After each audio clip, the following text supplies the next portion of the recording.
good morning and welcome to Focus Today. Steve Johnson here, along with Bill Gallagher. It is great to have you here, and it's been pleasant. I'm trying good to day, think. Steve. The last time that I talked to you on Focus Today was I might have a year ago or back something. in the, well, no, it was more recent. I know how time flies when you're a busy man like yourself. I guess but I it was probably in the summer. I was only hoping it was a year ago. Yeah, no, not really. No, it's always good to have you here. Thank you. Now, you've worn many hats, and I want to get into the hat that you are here wearing, which is Teamworks.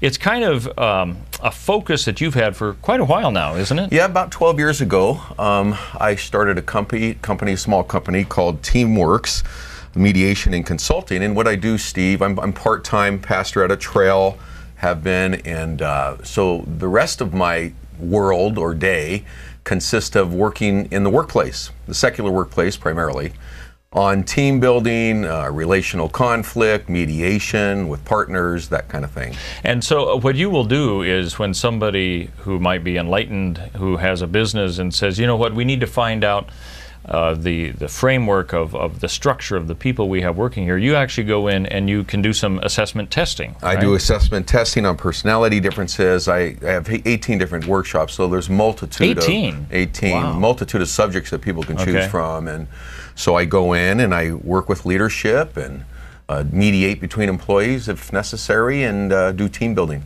Are you mostly called in to fix a problem or to prevent a problem? Both. I would say both. Is it about 50-50? Yeah. Because a lot of people think I'm there to fix a problem, but not necessarily so. There are organizations that have wonderful reputations and great morale, but they want to take it to the next level. And so I'll go in and do that. Much like a marriage retreat. Sometimes people go to marriage retreats, they don't have a ton of problems in their marriage, but they want it to be better, similarly speaking. You know, what just popped into mind is we look at some corporations, some businesses. I'm thinking of Apple, for example, where you have somebody like Steve Jobs, who was clearly a visionary. He was the moving force behind it. Also a very hard person to work with, I guess. And people who otherwise would have been very qualified might not have worked with his style, and they were gone. You know, and probably went to work for Microsoft. So, I mean, that could have been... That's the way that works, Steve. So, it's we're talking about problems from the very lowest employee, or I should say the newest, to the CEO, which I would imagine you dealing with the top dog is probably the toughest. Am I right? Well... If you identify a problem there? It is a little more awkward because you have to confront the person, or at least present some strong facts to the person that actually paid to bring you in. So that's a little awkward, but you have to do it. I mean, that's just integrity. And you wouldn't do it in front of the whole group. No, but you might be doing a one-on-one kind What of I usually do is I meet with people individually, I take notes, then I do a page of summary thoughts, and I present it to the CEO, and I go, this is what we're looking at. If he's on that page, then he's on that page. As far as solutions. Do you find that normally people see that, or do you have to enlighten them to say, do you see what I'm seeing here? And well, I think, here's a problem. I've just got a new definition of mediation and counseling, even pastoral counseling, which is what I do at Trail. And that is, it's just the ability to give a different perspective to the person that you're working with, a new way of looking at it. And it's not that complicated to do, really. And so that's my goal with the CEO, whoever I'm doing, is just give it a new way to look at it. All right, we're talking about disagreements in the workplace, and I want to get into the specifics about how we possibly can resolve that. That's very difficult because disagreements are varied depending on one place to the next. I think a lot of people going through the front door can sense when there's a problem that maybe the employees there have known for a long time, but it's still obvious.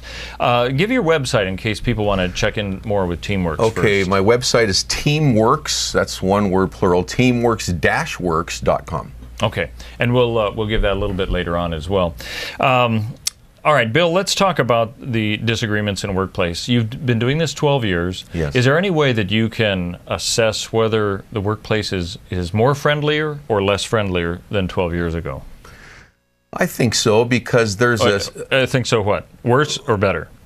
well, I have, obviously, after 12 years, one would hope that I would have gained a little bit more insight and seen, have a real clear sight of patterns.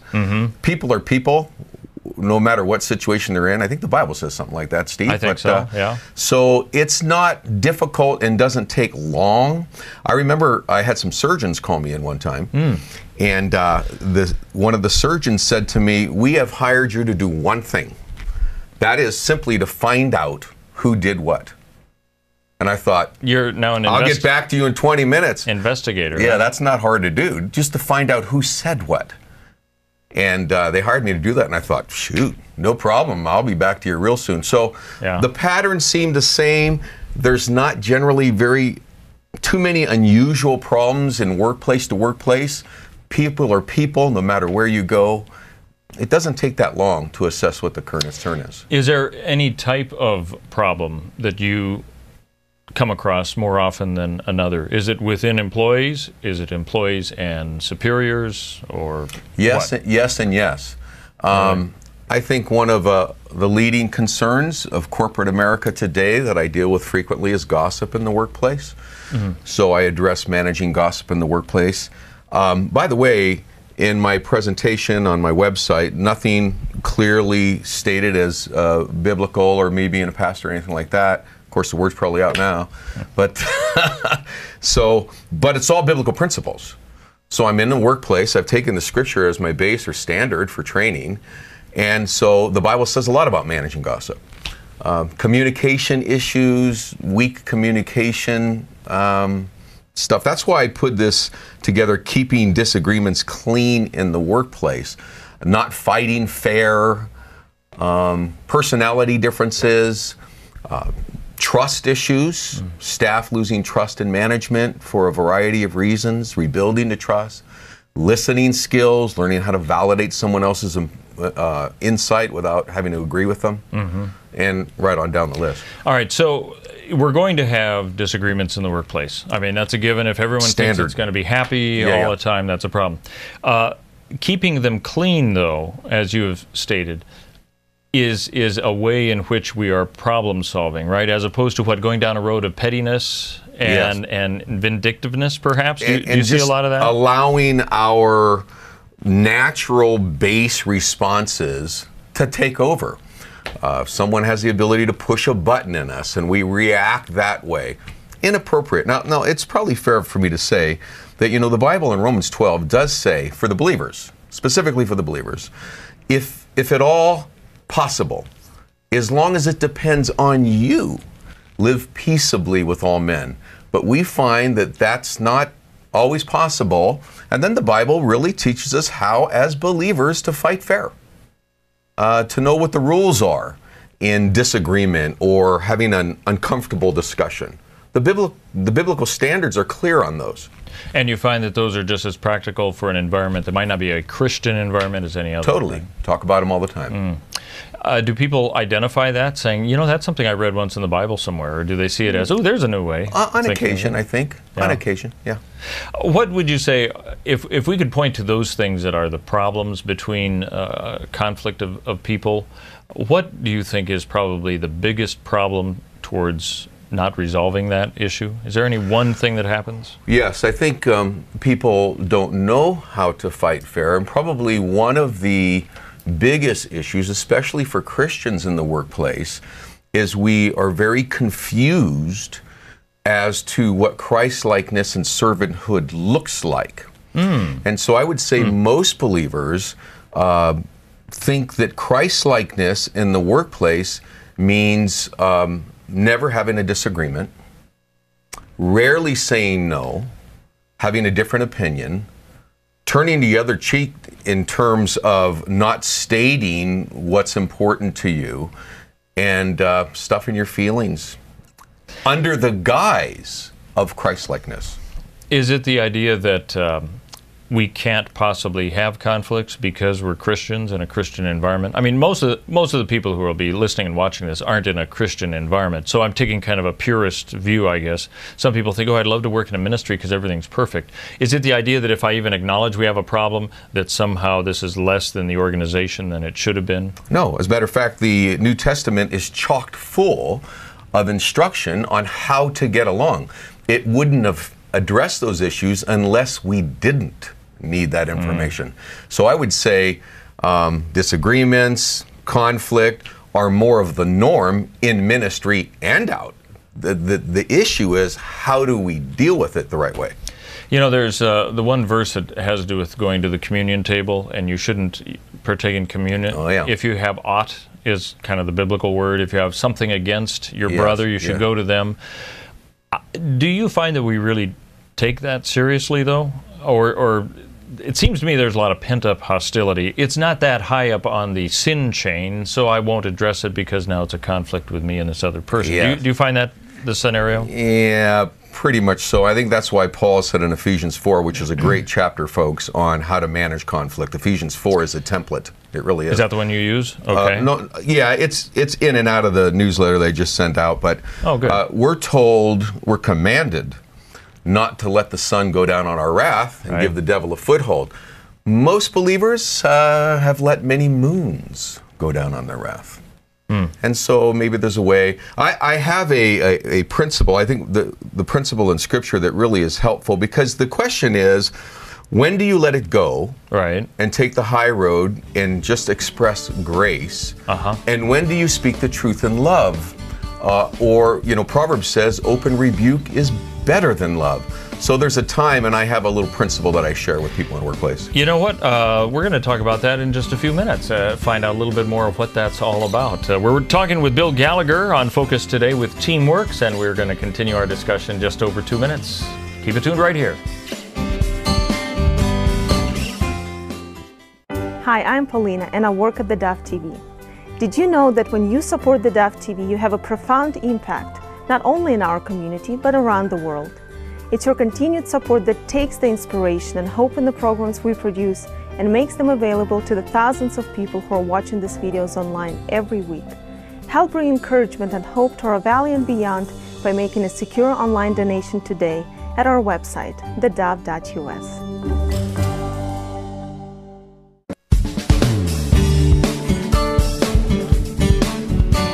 Well, welcome back to Focus Today. Steve Johnson with you, along with Bill Gallagher with Teamworks, and it's one of the many hats that he actually wears, and I'm glad he's wearing that today. We're talking about conflict resolution in the workplace, and in fact, from his Teamworks website, you've got a newsletter out now about keeping disagreements clean in the workplace. Yes. I want to get into that, but you had touched on something just before about when there is a conflict, when is it affordable to address it or let it go? Because I think this is what we deal with on a daily basis. This is my rule of thumb, and it is biblical, and this works for the home as well as the workplace. Because the Bible tells us both. It tells us to be gracious, to be forgiving, to turn the other cheek, but then it also says, faithful are the wounds of a friend. Iron sharpens iron. Open rebuke is better than hidden love. So when do you do which? Well, my rule of thumb is the whole issue of the dashboard light. You know what the dashboard light is called, Steve? You know what a dashboard light is called in your tells car. you when you have to change your oil and that stuff. Yeah, but it's called emergency an idiot light. Idiot light. It's an idiot light, which is, well, that's a different subject sometimes. But I find out that it comes on too late. I mean, it says you need engine, and then the engine's gone already. Nevertheless, the dashboard light reflects a deeper problem that you can't see, but it's there. I think resentment is the indicator light to deal with the problem. I think when we feel resentful over something that happened in the home or at the office, and we think about it at night, and we think about it when we wake up, we think about it when we see the person or hear their name. When we feel resentful, that's God's way of saying it is time to talk to that person. If you can whip it in your spirit and there's no resentment, great. Move on in grace. But if you can't, it's time to deal with the problem. And that's something that is hard for anyone outside of you to make that decision. I mean, I can see a lot of people saying, oh, I got to tell you about this problem I have with this other person. Well, that may not be the best. Maybe they can shine some light on the situation, but you're saying this has to be something personal and up close. Yes, and as a pastoral counselor, if I perceive that there's resentment, I will definitely call that out. Yeah. You know, I think I'll tell them you need to talk to the person now. And this can feed into bigger problems that then are seen in the workplace. That, you know, how I'm thinking of kids. You know, he stole this. You know, Johnny took this. Well, that's only the latest in a series of things that were never resolved. You know, and, of course. And are we different? My theory is that we're all still seventh graders. Pretty much. In bigger bodies. That's right. Especially people with my temperament. Yeah. My wife tells me that all the time. Well, that's good. Yeah. That's helpful. Yes, very. That's great. Okay, let's talk about the principles in your email that you've sent out. Keeping disagreements clean in the workplace. You've got 13 of those. Around that number, okay. 13 or so. Well, what are these principles about keeping it clean when there is conflict in the Here's workplace? just a few of them. We will attack the problem, not the person. And so what I find is that if the issue is about a missing file or folder, let's say, okay, rather than to say to a coworker, why can't you put everything in the same place, which essentially is a character assault. Okay. Rather than we have a missing file, let's try to see if we can track down where the file is, and if we can have a better filing system. That's 10 times different than saying, there you go, putting things where you shouldn't put them again. So sticking with the problem rather than attacking a person is huge, and keeping the disagreement clean. And I see this on the different judge shows on TV. Oh boy. The judge will ask one of the plaintiffs or the defendant about a situation, and they go off on a tangent because they want to get it in all this other stuff, but it's not focusing on what the issue is, like you're saying. Yeah, that's good. Right. Okay. Here's another one. Try to see, and this is pretty basic, elementary, but it's hard to do sometimes. Try to see the situation from the other person's point of view, and instead of saying, why are they so angry and irritable that I'm late again? Try to get behind their eyes and put yourself in their shoes, the workload that they had to cover because you were late. One thing that I tell workers too is, believe it or not, because some people feel that God has placed that person to make their life miserable in the workplace. Character building. Character building, and some of that's true. Not very many people I've ever met, Christian or otherwise, wake up in the morning to strategize on how to make your day horrible. So it's important to know that. If you can get behind the other person's eyes and try to see where they're coming from, that's helpful. Here's another one. We will try to establish a degree of rationality ahead of time. Take a time out, go into the kitchen, pray, think it through, don't react. Another one, never in public.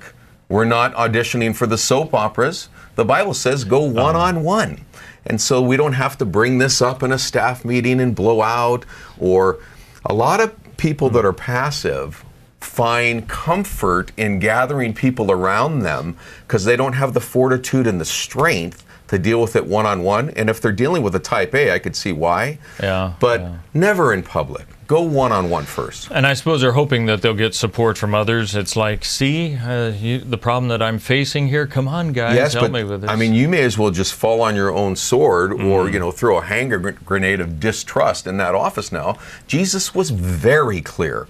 Go one-on-one first. If that doesn't work, bring in a supervisor, bring in a mediator, whatever.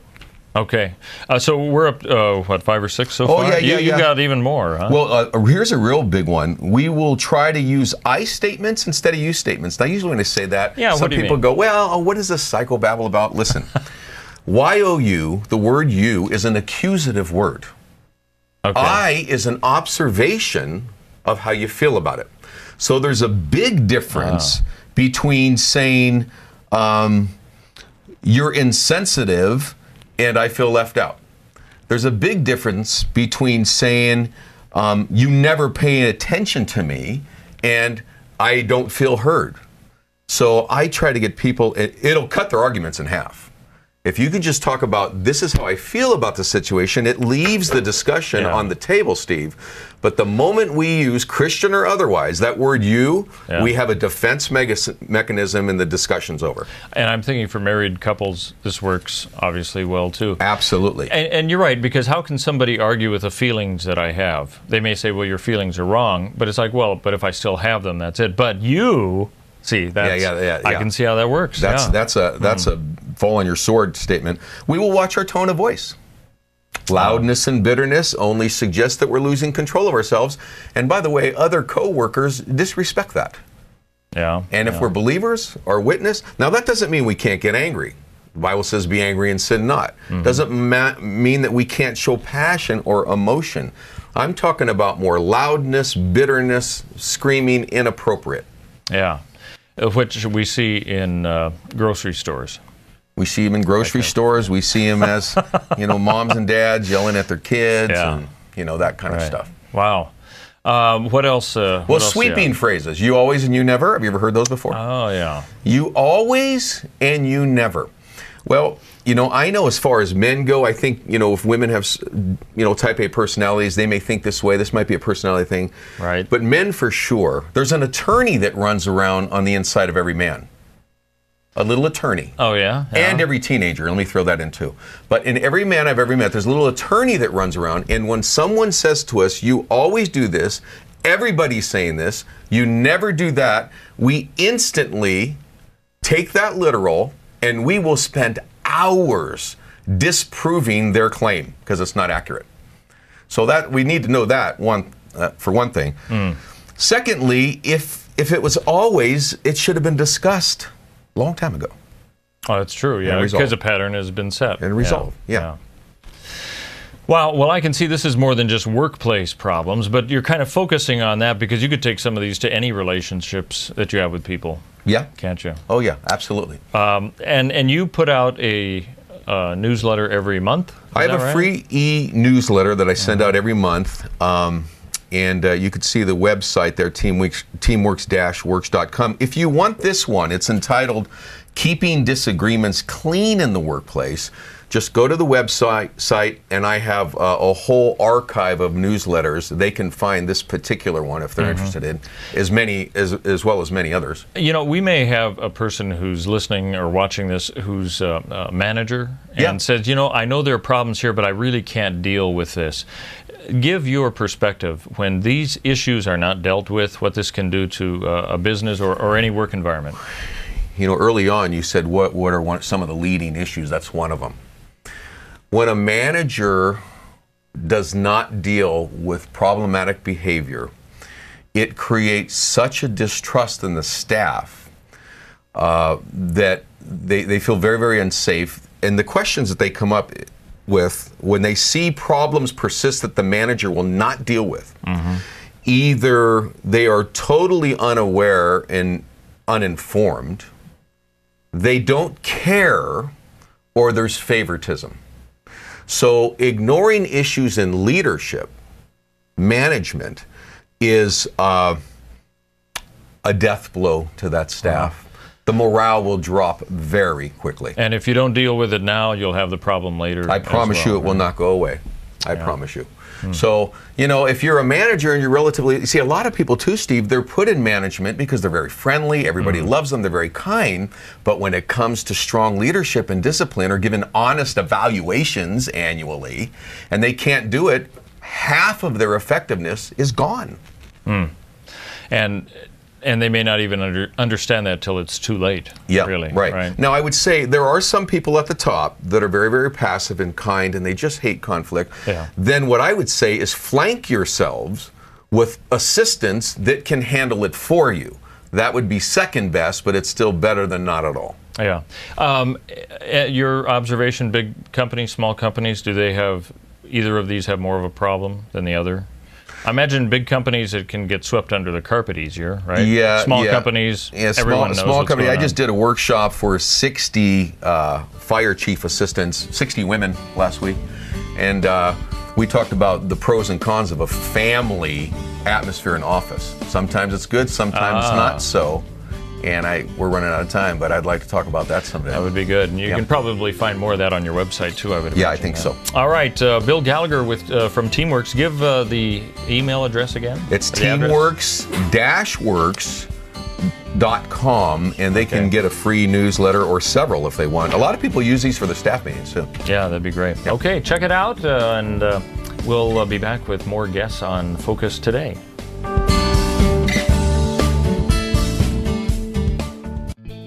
Hi, I'm Daniel and I work at theDove TV.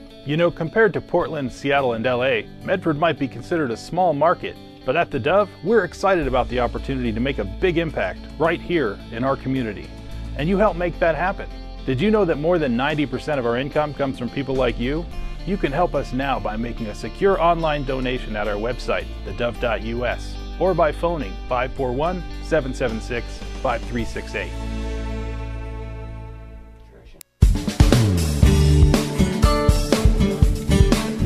Well, welcome back to Focus Today, where we have a special guest who's an author. That's right, author Karen Kingsley. And it looks like, Karen, you have just got off the treadmill and off the Stairmaster, and you're joining us today. I'm glad that we're able to fit it in between workouts. Exactly. Yes, I'm from Kingsbury, and I do love to work out. It's fun. So I felt like it would be a good place to do my interview. I think it's wonderful. I don't think we've ever had a backdrop of a gym before, so I think it works well for me. Karen, you have been so prolific. You've authored books that have sold more than 25 million copies, and the latest is called 15 Minutes, which I have to ask you, was this the inspiration from Andy Warhol's comment that at some point he said, kind of in jest, but we're seeing this, I think, even more accurately now that everybody eventually will have 15 minutes of fame. Was that kind of the inspiration of your title? Absolutely. In my fictitious world, 15 Minutes is an American Idol type show. It competes with American Idol, and it's based absolutely on the 15 minutes of fame. It's an interesting topic because I imagine you could go in any direction you wanted on this. Give us the backdrop of all of this. Was this just something that popped in your mind and said, I need to write this, or was the process one in which you thought, you know, this is worth exploring? How does that work out? Well, we've been fans, our family has been fans of American Idol since season 1. And we gather around and we tune in every week, and we're compelled by the stories. People, you know, regular people are from Oklahoma, and they're students or waitresses and firefighters, and they can sing. And they show up for these shows, and then over time, they literally are changed. And you can watch it happen. I mean, they have different hair, they lose weight, they have different teeth. And I kind of have been compelled by that and thought to myself, well, can they ever go back? I mean, what's this cost? And really, you know, who are the real winners? Well, now that is an interesting thing, because I think probably the one that changed the most was probably Susan Boyle. At least she was for Britain's Got Talent. Here you have somebody who, and I was mentioning this earlier this morning, you see her video and you see the people looking at this woman who's a dowdy, somewhat middle-aged woman, not quite that old, but she kind of looked like it. She comes out and they think, what can she possibly do? This is just going to be a joke. And then she blows the socks off. And you see her lifestyle, how it changed so much that she had some problems that she had to really deal with. And I think she's come out on the other side of it. But I suppose that doesn't always happen, does it? Where they necessarily come out positively. Yeah, it really doesn't. I mean, one of the best examples of a good situation would be Mandisa. You know, Simon, I mean, just raked her over the coals. He made fun of her, and unbeknownst to her, and then when she found out, she was back, you know, in a moment with him on the air, and she told him that she knew, and she knew what he had said about her weight. And then she said, I forgive you though, Simon. I forgive you because Jesus forgave me. And that was the most beautiful moment. And Mandisa has stayed true to her platform, but that is the rare exception. Most people really struggle with going from this normal everyday life to having millions of people singing their songs and wanting a piece of them and their fame. Now, this might be another side of it, kind of the other sequel is, I think of all those people who during the audition periods think that they are going to be the next idol, they're the hottest thing, because, well, my friends and my family tell me I'm such a great singer, and they're crushed, and the look on their face is one of true astonishment. I don't think they're faking it when they realize they're not going to make the grade because they think they're the next big thing. And I suppose that transformation now to total rejection is almost another angle you could take on all of this. But as you look at this aspect, the question I notice that's put out there is, what would you sacrifice for fame? Is that kind of what you're getting at in this book, is to have people look at what are you willing to give up to get what you think is going to possibly be fleeting? Definitely. I mean, I think it's that quest for popularity, and it started, I mean, you saw it back with Jesus when he'd been tempted in the desert for 40 days, and then Satan says, you know, take yourself to the top of the temple and throw yourself down and your angels will catch you. And wow, wouldn't that be a famous reality moment? You know, and Jesus, of course, he thwarts that with the word. But through time, we've seen that popularity is something people are willing to pay a price for, whether it's peer pressure in high school or now on a global level, we kind of rank ourselves and other people by the number of likes and views and followers that we have on social media. So, you know, you look and you say, I would venture to say anyway, you know, by the end of this book, I hope the readers say I wouldn't be willing to pay anything for it. I love my life and I love who Christ made me to be, and that's enough. All right. I just want to remind our viewers and listeners that Karen Kingsbury is the author of the book 15 Minutes that we are talking about. #1 on the New York Times bestseller list as an author. Thank you. Congratulations to you on that. More than 25 million copies sold of your books. That's just pretty amazing. I want to go back to what you talked about when you and your family are sitting watching American Idol and you're seeing the reaction of your kids. And we didn't have, when we all grew up, these American Idol types of shows on TV and the expectations of who the next star would be. Do you see a generational difference between parents and their kids as to how they are viewing these kinds of shows and this kind of a winner that you are portraying in your book? Shows like American Idol give us a great opportunity to dialogue with our kids about what is real in terms of success. You know, sometimes they'll say, you know, that isn't fair. That guy loved the Lord and he got voted off. And we'll have a chance to dialogue with them and say, well, you know, he gets to go back and be a part of his church and he hasn't had to compromise anything that he can't, you know, overcome at this point. And when you look at the people who maybe have won the whole thing, in some cases, will they ever need God now because they think they have it all? And, you know, just kind of helping our kids to see what is real success. What is real fame? And what does it mean in light of salvation and eternity? And I think shows like that can give us a chance to dialogue into what is a generational difference, for sure, the way that our kids view reality series and reality and fame. Are any of your family portrayed in some way in this book? Do you, I mean, normally an author will take some of their own current life scenarios. Are some of those played out in this book? You know, in this case, not really, although our son, who's 21, he sings, and I have a book trailer for 15 Minutes, and he's the one playing the lead character in the book trailer. So you can, you know, go to YouTube and look up Karen Kingsbury and 15 Minutes, and it's pretty fun. It's a pretty good trailer that kind of shows the dilemma that Zach Dylan is facing. So Tyler, my son, got to play that, and he is a real singer. He's a real songwriter. But I think growing up in this family, there's a definite sense. I mean, I was raised by my dad who, before I ever sold a book, he said, you will sell books, you will be a bestseller, people are going to know you, but don't ever believe it. Make sure you remember there'll be no autograph lines in heaven. So I love that. Wow, and obviously that has an impact on you now. How different is this book from some of the others that you've written?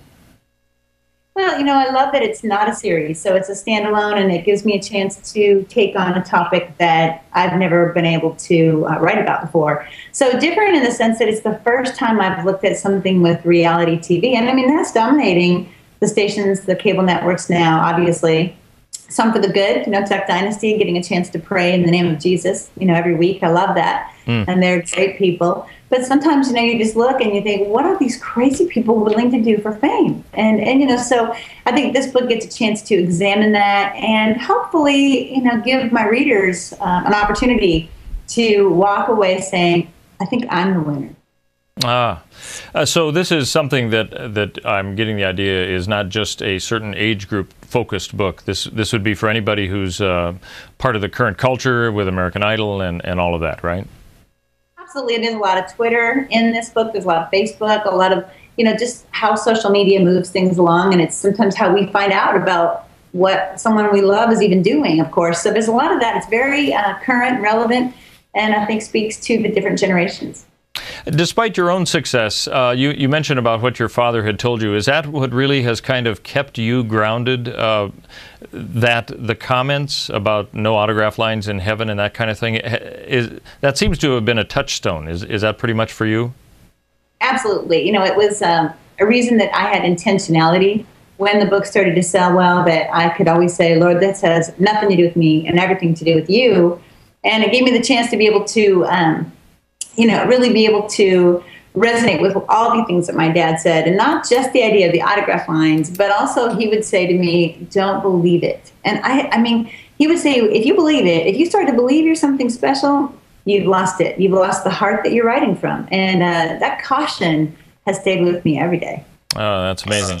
Any preview of what we might be expecting coming from your pen down the line?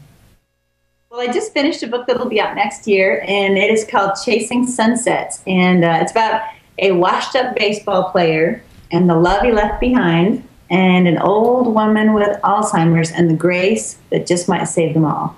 Sounds like another great principles taken from the Bible, I suppose one could assume from that. That sounds fascinating. Is there a title for that yet, or is that a work in progress still? That one's called Chasing Sunsets. Oh, Chasing Sunsets, right. All right. Karen Kingsbury, I appreciate that very much. Let me just tell you what Publishers Weekly has said. Kingsbury considers the cost of fame and a tale that is sure to cause tears. So keep the Kleenex next to you, I guess, with this book, right? Yes, definitely. Karen Kingsbury, author of 15 Minutes, the book that you can pick up now. Thanks very much for being with us. Thank you for having me.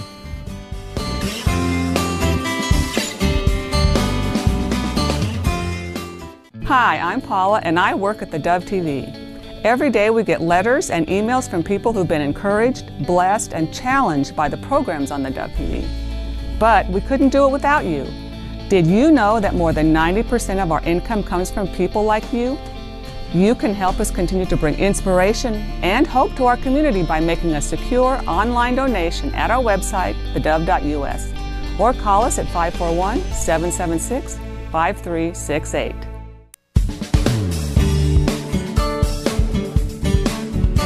Welcome back to Focus Today. Steve Johnson here with you, along with Andrew Mangione. He's the Vice President of Government Relations for the Association of Mature American Citizens. And we're talking about some of the trends that we're seeing in the workforce, specifically those who are seniors. It's good to have you with us, Andrew. Is the name of your group called AMAC? That is correct. That's the acronym. All right. The Association of Mature American Citizens. I want to read from a part of your publication that says, 2 recent Gallup surveys show there are more post-retirement job seekers than ever before, mainly because they've lost confidence in the economy. And the historically destructive recession that started as the president took office and his inability to speed up the recovery have seniors scrambling for ways to salvage what's left of their retirement. You know, this is one of those things that is probably a senior's worst nightmare, as well as, I'm thinking, his kids, and it kind of trickles down that way. Tell me, how bad is this scenario that you're seeing playing out? Well, the Gallup numbers only confirm what we've been hearing about, what we've been hearing from our members. It's tragic. There was a time when, excuse me, you would retire and you'd find a part-time job just to stay active, just to keep your mind sharp, just to kind of not bug your spouse and get out of the house for a while. But now we're finding people staying in the workplace longer in order to recover wealth. And everyone's net income has been down during this recession, and the recovery has been slow, if measurable at all. And the problem is getting deeper and deeper. You have to keep in mind that 10,000 people turn 65 each day in this country. So you've got 10,000 baby boomers turning 65 every day, and they've got a decision to make. Do I retire, or do I continue to work to try and reclaim the nest egg that has been dissipating since 2008? So the problem, long story short, is becoming more widespread. And people are working not because they want to, but because they have to. They're working longer, I should say, because they have to, not because they want to. You know, I had no idea that there were 10,000 people turning 65 every day. That is pretty astounding. If that is the age that used to be the kind of retirement, 63 to 65, that kind of thing, what are you seeing that shifting towards now? Is there a new date for retirement?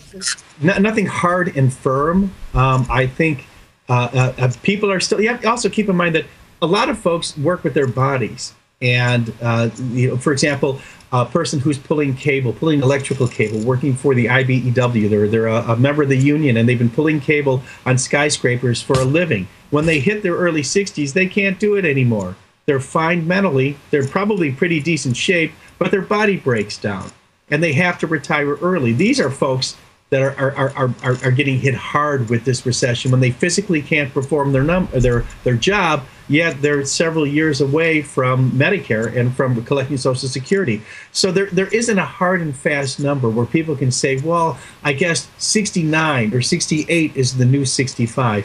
People are hanging in there to try and recover and rebuild or replenish their nest egg, because in just 5 short years, it's been dissipated. Not everybody is in the market. The market is doing very well, but we know why. quantitative easing. The Fed's pumping $80 billion into the market each and every month and have been doing so for the last 5 years, 4 or 5 years. So the market's been artificially inflated, and not every retiree is in the market. So they're working longer in order to save more and replenish what's left of their savings. Well, and that is one interesting thing. I think sometimes we look at like the Dow Jones, NASDAQ, what they're doing, and we say, oh, the economy is recovering. But that is totally different when it comes down to the actual senior who is trying to make that decision, isn't it? That's absolutely right. If you're in the market, you're doing great, but it's artificial. And you know that inflation's coming. And but the other numbers don't bear it out. The slow growth of the economy overall during this administration. Unemployment numbers, and taking a closer look at unemployment numbers for teens, unemployment numbers for African Americans, they're horrible. Look at the millennials who are trying to find work. People that are graduating from college are having a hard time finding work. They're living with their parents longer. Perhaps that's a reason why people who are close to retirement are working longer. Or one of the reasons, because their 20-something child hasn't moved out yet because they can't find work. I want to get your thoughts on some of the solutions that you think should be put into place. And first, though, I don't want to go down the road of blame, but I want to ask you, could we have done something better individually as we head towards retirement to have helped to stave this off? Absolutely. There's no question. Only 51% of businesses in this country offer a 401k or a pension plan. So you're looking at 49% of people working that don't have an opportunity to have that money deducted from their paycheck by their employer. And left to our own devices, Americans just aren't saving enough money. No question can we save. We need to save more. We're a nation of consumers, which is great. We need to also be a nation of savers. And to stave this off would have been to buy an investment. And you can have payroll deductions from outside organizations, people that manage money markets, to put more of a nest egg away instead of, Social Security is supposed to be a supplement. You're not supposed to live on Social Security. But for many, many retirees, it's their only source of income because as a nation, we're not very good at saving our own money. For a long time, I've wondered if the title wasn't even a bad one to have shown, because you think of the word Social Security, and that sounds awfully a sure thing to me, but you're right, it isn't much there. And I think your message could actually be told on Capitol Hill as well. When you're talking about saving, wouldn't we all like to be able to tell MasterCard, raise my indebtedness, another $3,000? That's obviously not the solution, but it sounds like you're right. It's kind of something inbred in our society, this problem, isn't it? Well, yeah, I think it's a cultural thing. And we are on Capitol Hill. AMAC has a solution to reform Social Security that includes a savings mechanism where people would save their own money. This is not a tax increase. It's a companion to Social Security that we call the early retirement account that allows people to put between $5 and $100 a week into an IRA that will follow them throughout their career, and they can't touch it.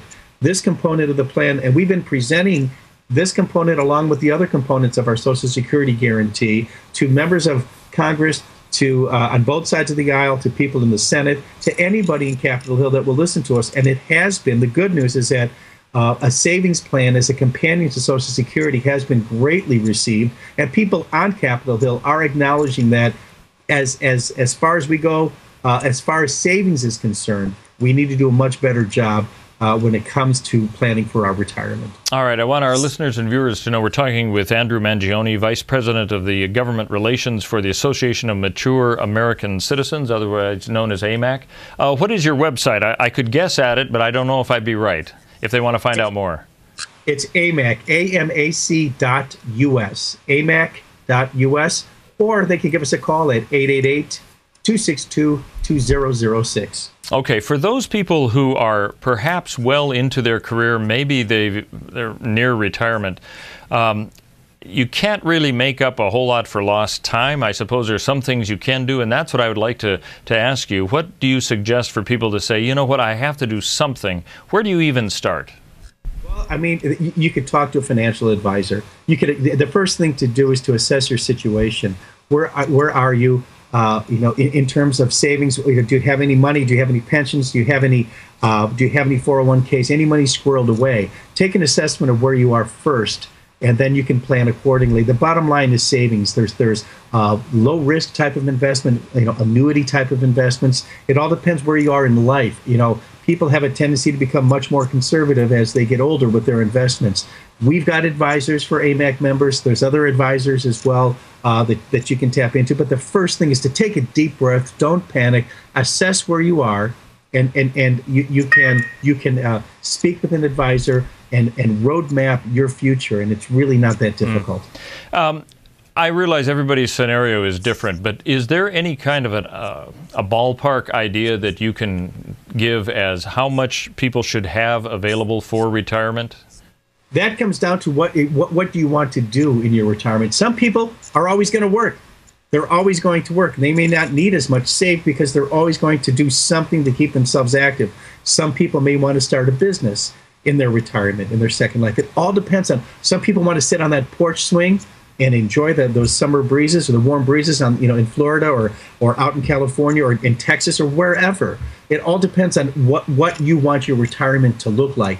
Everybody's dollar amount is going to vary depending on what they have planned for retirement. And those people who have weathered this particular latest recession, what is it that they have done that perhaps the rest of us haven't? They saved their money. They invested in low risk investments. I mean, people not very sexy in terms of return investment types, mutual funds. Folks, the diversification. They stayed the course. They didn't bail when the market hit the skids 5 years ago. That return has happened.